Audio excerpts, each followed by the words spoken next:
What's something people don't know about WWII survival? Soldiers used metal polish, not just for cleaning, but to start life-saving fires. In war, every resource counts, and soldiers quickly learned that survival often depended on the most unexpected items. One of the most remarkable examples comes from something as ordinary as a tin of metal polish. During World War II, troops cut off from supply lines or trapped in harsh environments discovered that a product meant for cleaning brass and chrome could double as a reliable fire starter. This wasn't folklore or exaggeration. It was practical, life-saving knowledge born from necessity and experience in the field. Before we dive deeper, make sure you hit that like button, share this video with fellow history enthusiasts, leave a comment if you've ever experimented with survival hacks, and subscribe to Warcraft Survival so you don't miss any of the forgotten techniques that kept soldiers alive and shaped modern survival science.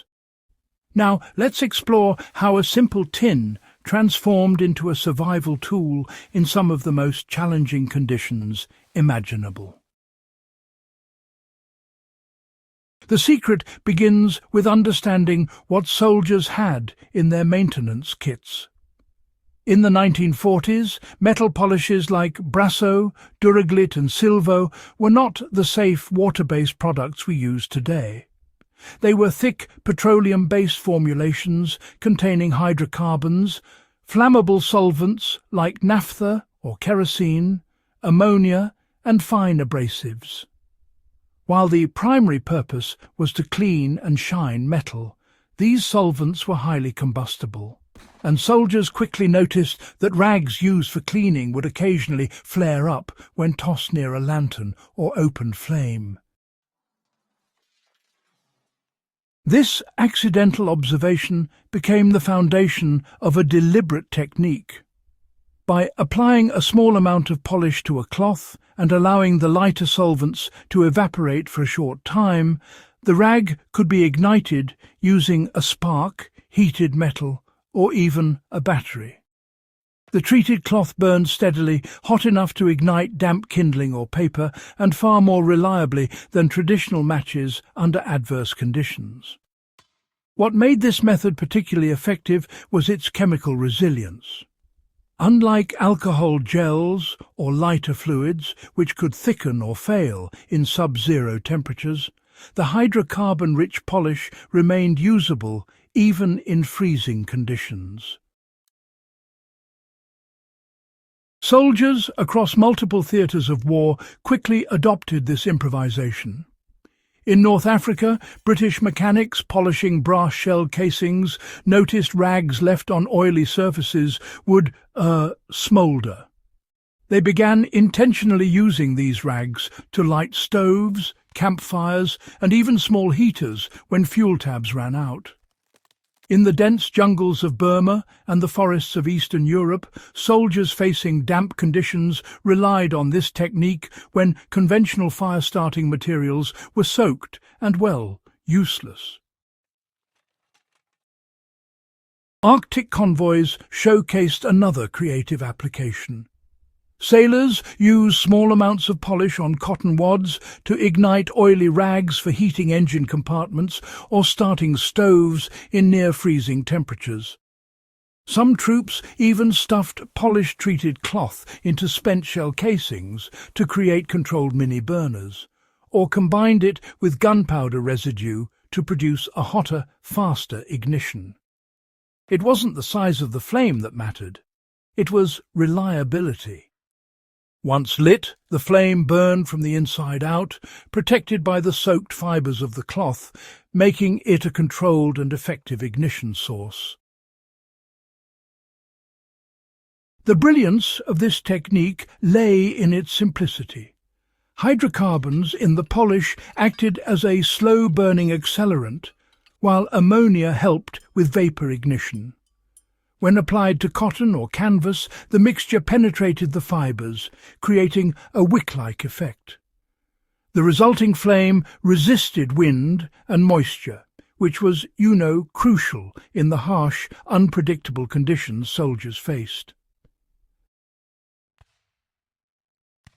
In winter campaigns, there are documented instances where troops mix polish with snow and oil to create a crude fire paste that could melt ice and dry kindling just enough to start a fire.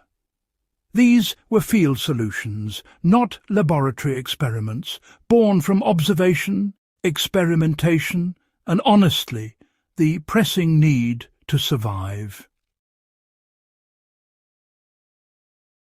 Most commercial metal polishes today are non-flammable, but the principle still holds for survivalists and off-grid enthusiasts. Any hydrocarbon-based compound, whether old-style polish, petroleum jelly mixed with alcohol, or paste wax, can replicate the same effect. A small cotton ball or piece of cloth treated with such a mixture can be dried briefly and ignited with steel wool, a ferro rod, or a heated surface. The flame burns hotter and longer than plain fabric and resists moisture, making it a dependable emergency fire starter. The larger lesson is one that transcends chemistry. Survival depends on observation, adaptability, and creativity. The soldiers who discovered this trick weren't chemists. They were problem solvers faced with impossible conditions. Their ingenuity shaped not only immediate survival strategies but also influenced later military fire-starting compounds and cold-weather gear designs. It is a reminder that in history the smallest discoveries often carry the largest impact.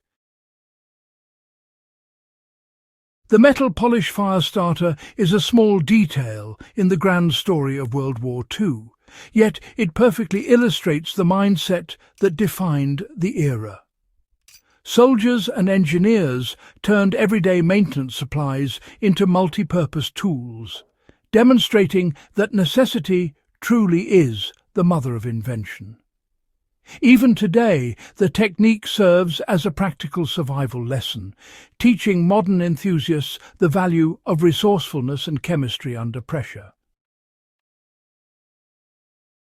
If you found this deep dive into World War II ingenuity valuable, subscribe to Warcraft Survival, share this video with other history and survival enthusiasts, and leave a comment with your thoughts on other forgotten survival tricks.